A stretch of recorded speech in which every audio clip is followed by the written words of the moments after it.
They would come out to be with us on this Lord's Day. You know, whenever we go through a whole week and be able to make it to the first day of the week, we can say that God has been good to us. Amen.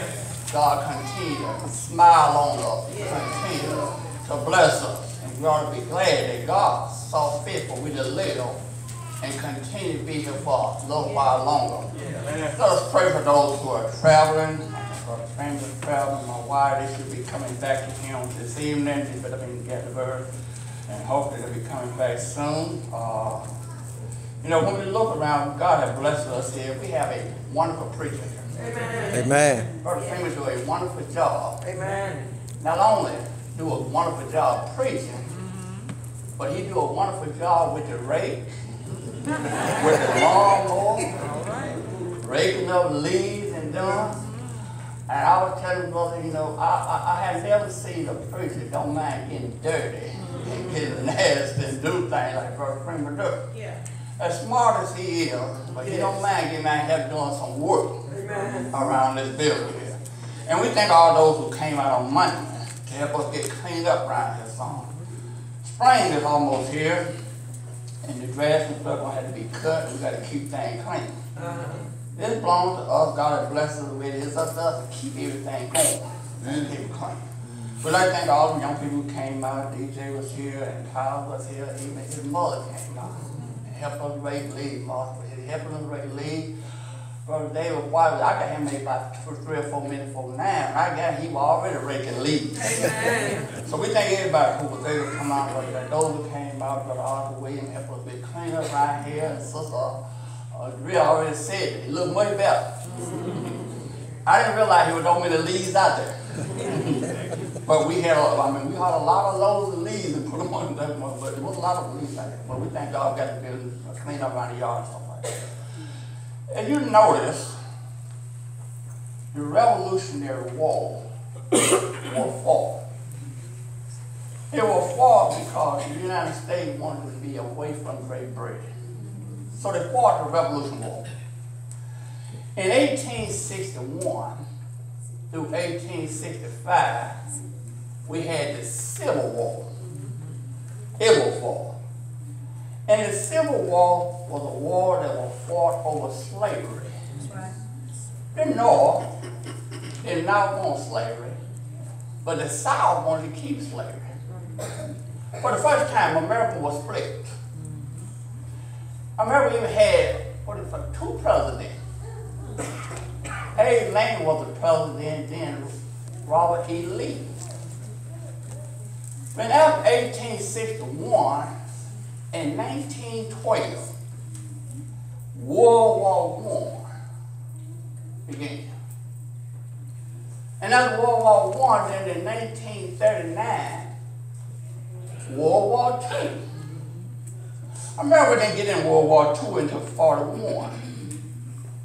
But it's amazing when the Civil War was fought, you'd be surprised to know that there were some black people who fought with the South to keep slavery. When the war first started, they didn't allow black people to fight in the war.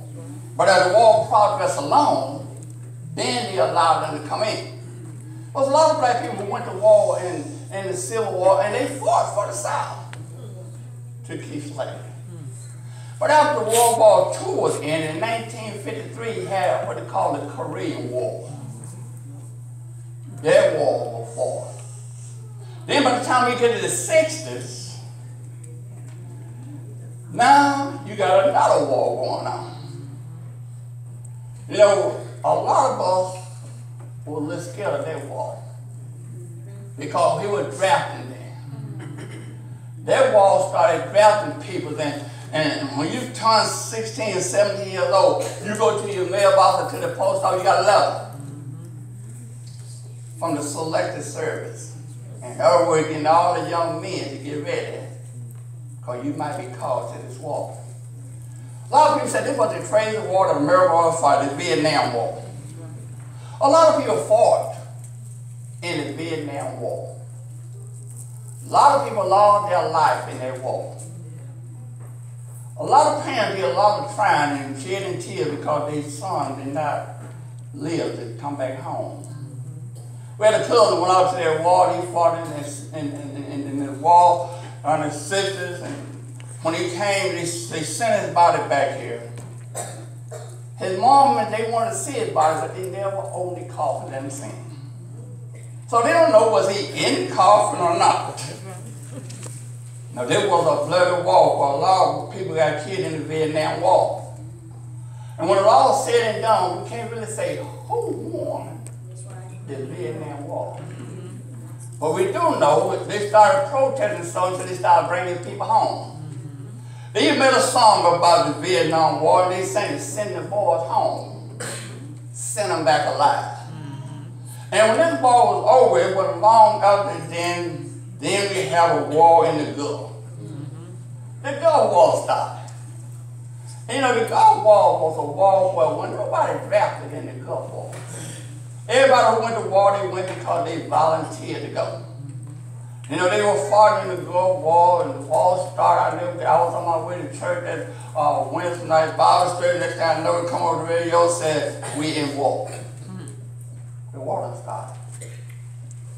Why don't you know there's another war? Come on, preacher. That is going on. And in this war, God don't draft people. You had to volunteer to get in the war. And I want you to know, in this particular war that we are fighting now, there's nobody sitting on the sideline. You're either fighting for God or are you fighting against God. There's nobody. This sounds loose. I'm not in the war. You know, a lot of war were for, but a lot of people were not for it and they went against it. Don't have nothing to do with it. But this war did not start here on earth. Okay? If you have your Bible, let's look at something. In the book of Revelation, chapter 12, and Brother Lord, start reading verse number 7, and let's see where did this war started, and why was this war being fought. Now, this war that we're going to discuss on this morning, it deals with good and evil. That's what this war is about. This war is not fought about controlling the oil in the Middle East. This war is not fought about who owned the territory, who owned the land. But this war is fought over good and evil. Now notice now, a lot of lives get lost in a war. I remember in the late 70s, early 80s, they made a song called War. And the question was asked, what is it good for? And somebody said, absolutely nothing. And it said, war is a heartbreaker. Send men and women to the undertaker. What is it good for? Nothing. But now, this war that we fight is good for something. That's right. Oh, no. And we must fight this war. But notice in Revelation chapter 12, notice verse number 7, and notice what the Bible says. And there was war in heaven. Now, this war started in heaven. The Bible said there was war in heaven. All right? Michael and his angels fought. Michael and his angels, all right? Fought against the dragon. Fought against the dragon. And the dragon fought and his angels. The devil and his angels were fighting against Michael and his angels. And this war was going on in heaven. They fought. And it's all about good and evil. That's what the Bible said.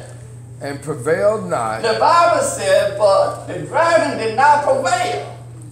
Go ahead, read. Neither was there place found. There was no place found anymore in heaven. In heaven now, once this war started, God decided there ain't no place for you in heaven. Notice what happened. And the great dragon was cast The out. Bible said the great dragon was cast out of heaven. That old serpent called the devil. The devil. All right? And Satan, which deceiveth the whole world. Go ahead, read it. He was cast out into the earth. He was cast down to the earth. And his angels were cast out with him.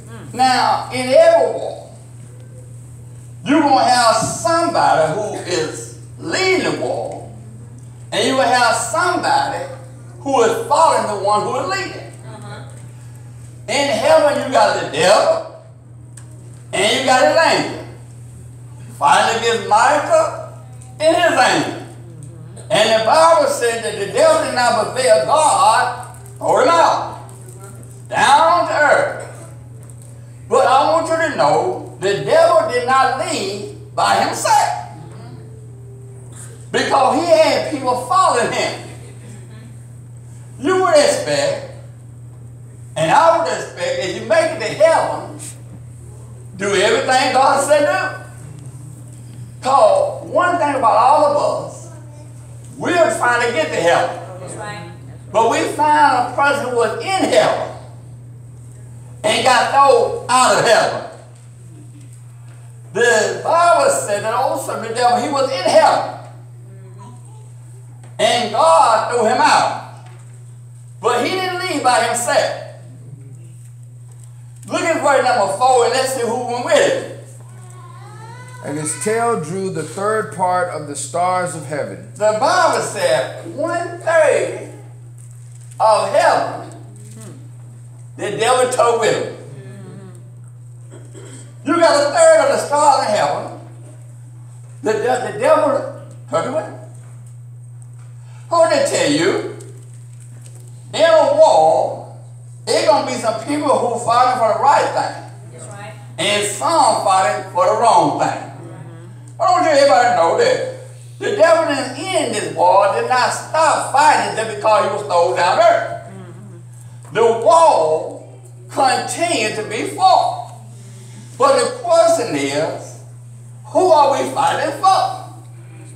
Are we fighting what is right? Or are we fighting for what is wrong? And I know a lot of times people say, well, I'm not in the war. I'm just sitting on the sideline. It doesn't matter. But I want you to know, everybody here, you're either fighting with God or you're fighting against God. Now, there's nobody neutral. That's right. There's nobody can say, I'm not even involved in the war.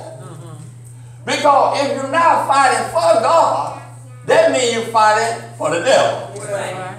If you're not doing things that God said do, that means you're obeying the devil. Amen.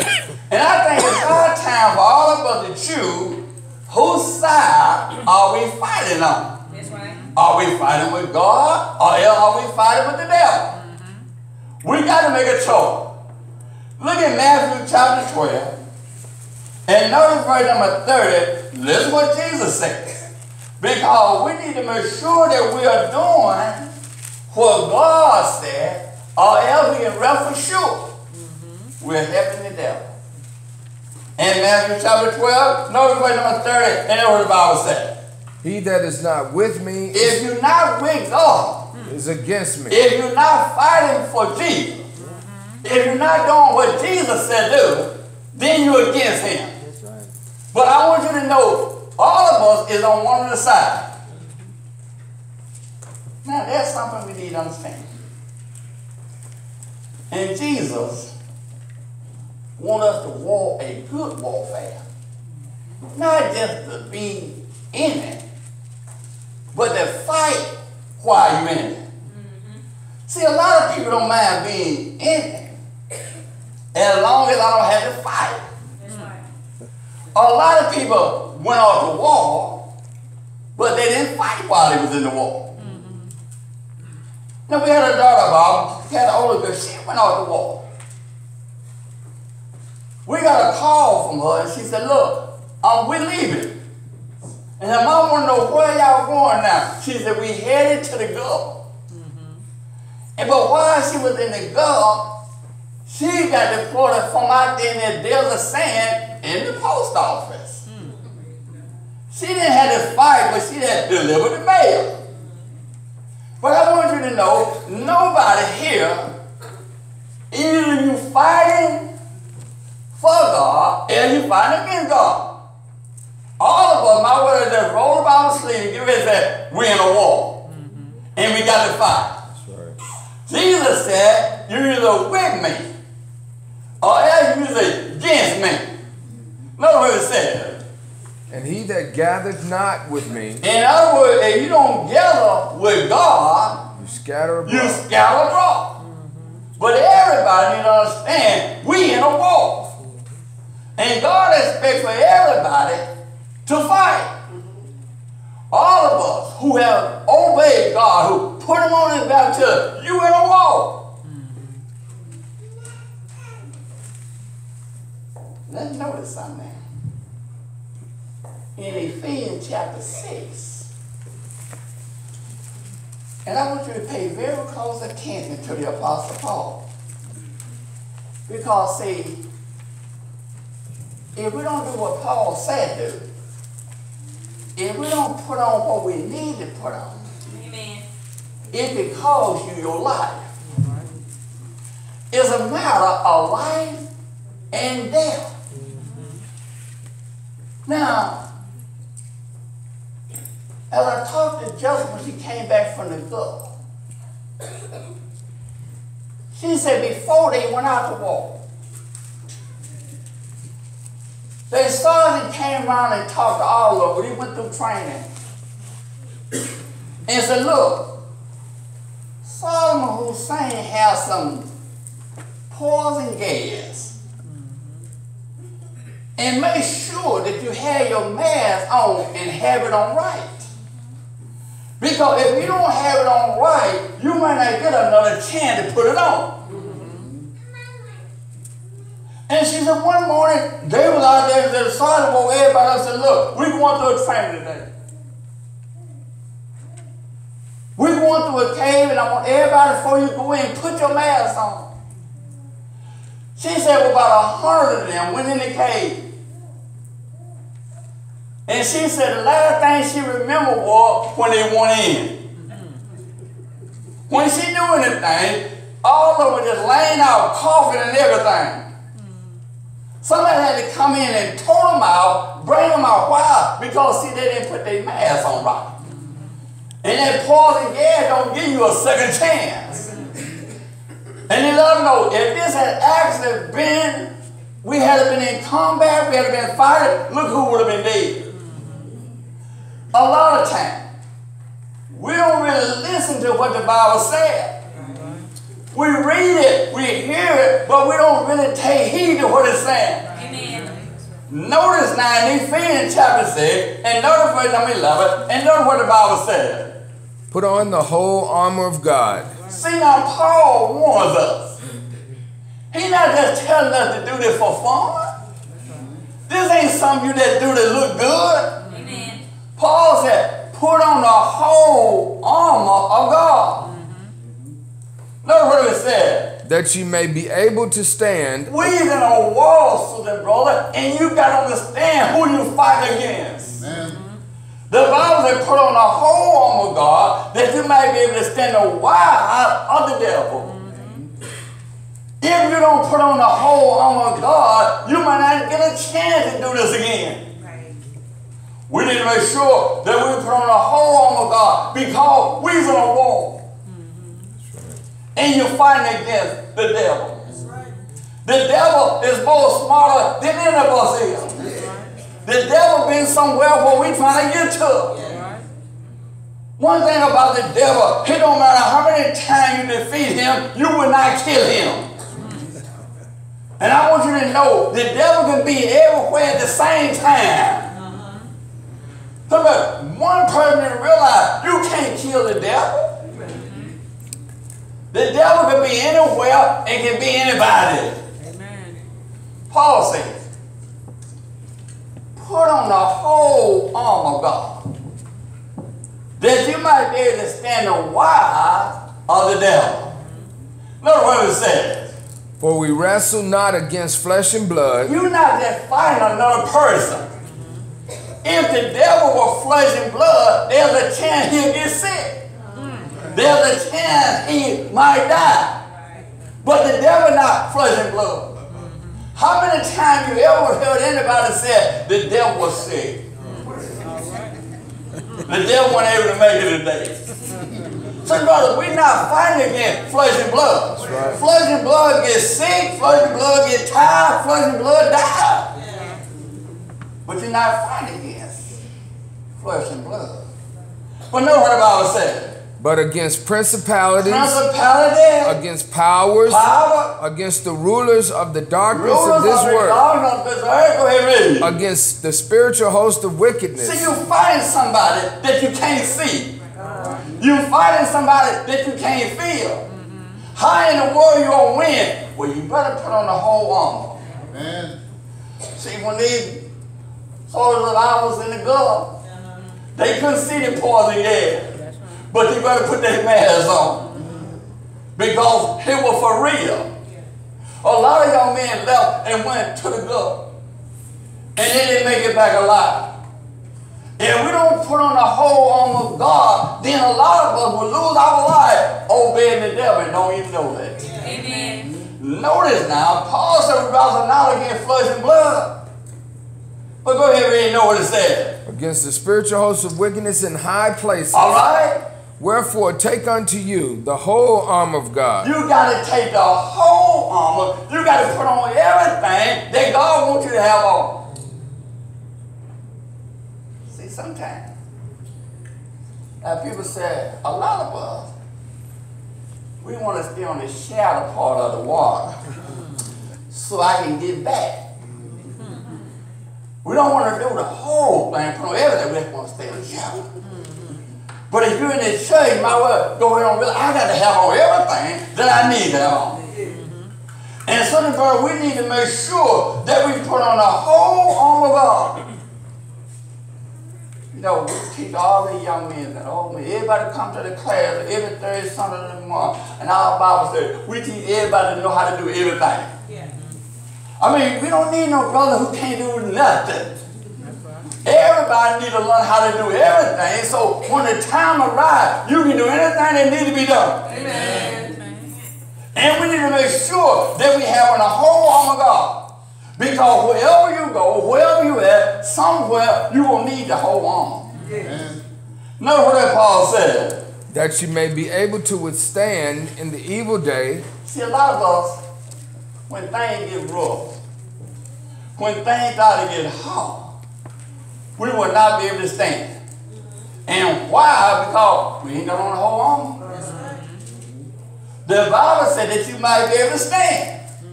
Go ahead, read. And having done all. To stand. Go ahead, read. Stand therefore. Having your loins girded about with truth. See, a lot of us, we hear truth. We read truth, but we don't do truth. See, not only you need to hear the truth, not only person need to read about the truth, but we need to put the truth in practice. Amen. We need to do what the truth said do.